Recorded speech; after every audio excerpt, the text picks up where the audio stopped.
So, since I put Windows XP on this Fujitsu LifeBook P1610, it just can't get enough operating systems. We also saw how Vista ran on here from the video titled The Vista Capable Experience, and someone suggested that I try Windows Vista Starter. Well, I don't have a copy of that, but I do have a copy of Windows 7 Starter. I actually have 4 other copies of this. So I was thinking, you know what?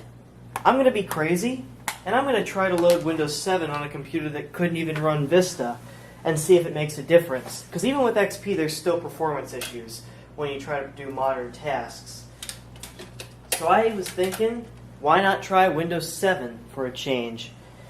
So we'll see how this all turns out. I'm hoping this will be a short video. I'll probably be breaking it up into I'll probably be doing a lot of editing, but you know, I don't really care to do editing, so.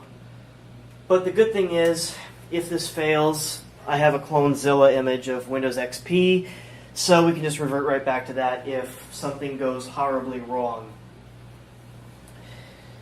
So we'll go ahead and let it load the files here. This is going to be a pretty brief video as I'm pretty tired from a long day and trying to resolve access denied errors on another XP machine because it's not letting. There's a program I'm trying to run, but for whatever reason I keep getting access denied errors even though I'm running it under an administrator account, and Windows XP doesn't even have UAC, so it's not a UAC issue, but whatever. Oh, look, this is a familiar sight. The classic starting Windows logo.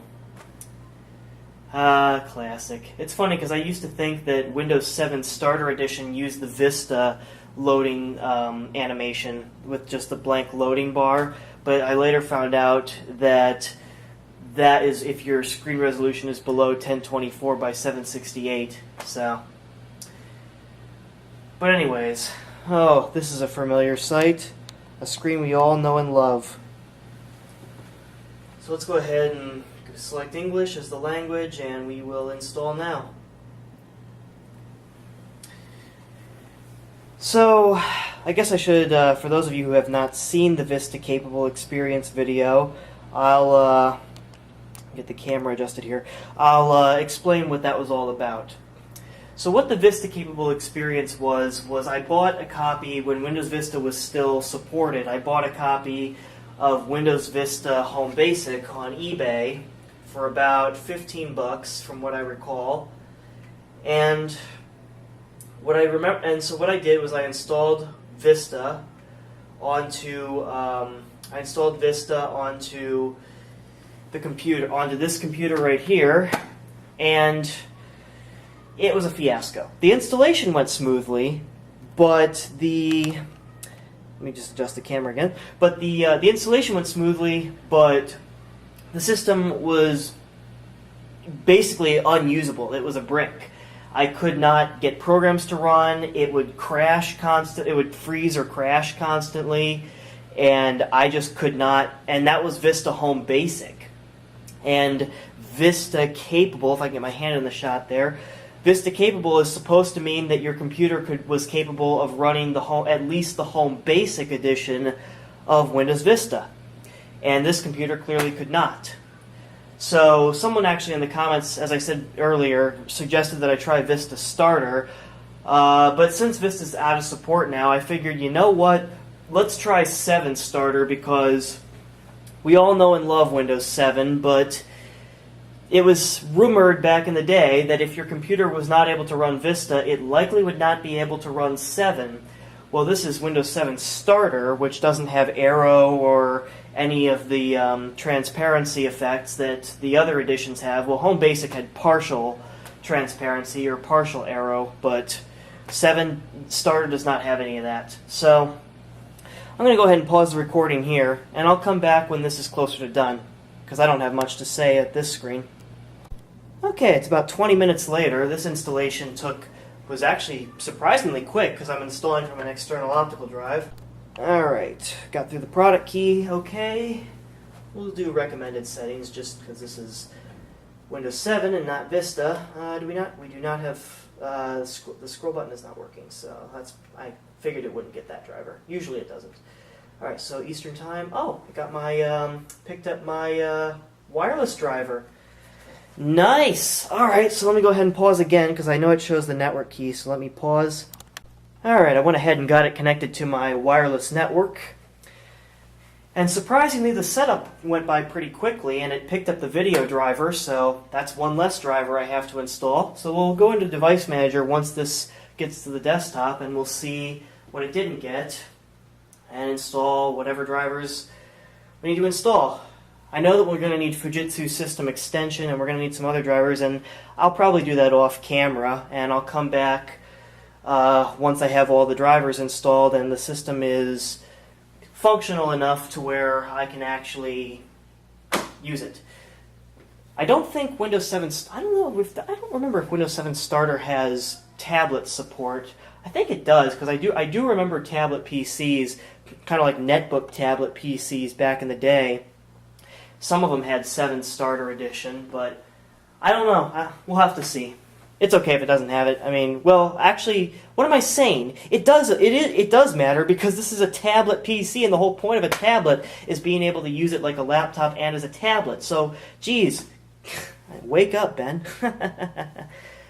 All right, so we'll come back when once I got the drivers installed, and yeah, we'll go from there. But the good thing is I got the video drivers, so that's good. More unusual video, and also you'll see there's a new computer in the picture here. This is a Toshiba. So something's wrong here. Can you guess what it is? This is running better on Windows 7 Starter than Windows XP. I don't know if Vista Starter would have made a difference. In fact, originally I was planning to upgrade this to Vista Starter and then do an in-place upgrade to 7 Starter, but for whatever reason that upgrade path isn't supported. Kind of dumb if you ask me, but yeah, this is running better with Windows 7 than it did with XP. So that that's that's one reason why I still think to this day that Windows 7 is the next XP. Because even XP was having performance issues on here, and Windows 7, granted it's the Starter Edition and you don't have Aero, but what the hell, man? I mean, you'd think after the Vista Home Basic fiasco that this wouldn't run at all, and quite frankly that's what I thought too. But no, it just worked fine. In fact, there was only one driver I wasn't able to install, which was the fingerprint driver, and Windows Update found that for me, so I don't even have to worry. I just have to worry about getting software to use it with now. But yeah, this is running 10 times better than it did on Windows XP. You see I got the touchpad, touch stick driver working. I can resize windows. I can drag them to the side and use Windows Snap. I could fire up the system properties. And for an older HDD, I mean, it's almost instant. It's almost instant. And so, whereas in XP it ran okay, but there were certain apps that just wouldn't run on Windows XP. Like if I tried to open what was the micro? SeaMonkey, that's what it was. If I tried to open SeaMonkey, oftentimes I'd get an error saying the application failed to initialize properly with an error code, and upon looking it up, it was just like a general, people were just saying, oh, you probably have malware, which, no, the XP machine had no malware. This is legitimately running better than Windows XP, and I'm actually I'm shocked for one thing, but on the other hand, really, I sort of expected Windows 7 to run better because Windows 7 is just awesome, but what the hell, man? I mean, this is blowing my mind. So it definitely looks like Windows 7 is going to be a keeper on this machine because YouTube is running better than it did under Windows XP and SeaMonkey. And I mean, the videos, for a Core Solo, you can't really do much about the processor because it's soldered, but even the ads were lagging really hard under Windows XP, and this one, it was probably 75% smooth. So, I don't know what else to say besides Windows 7 is probably my favorite operating system out there because, the myth about if your computer couldn't run Vista, your computer can't run 7, sort of doesn't hold true here because we saw this machine was clearly not able to run even Vista's Home Basic Edition. Maybe the Starter Edition might have made a difference. I don't know, but yeah, this is running better than it did when it had XP on it. So I guess I made that image for nothing and went through all the trouble with Clonezilla for nothing.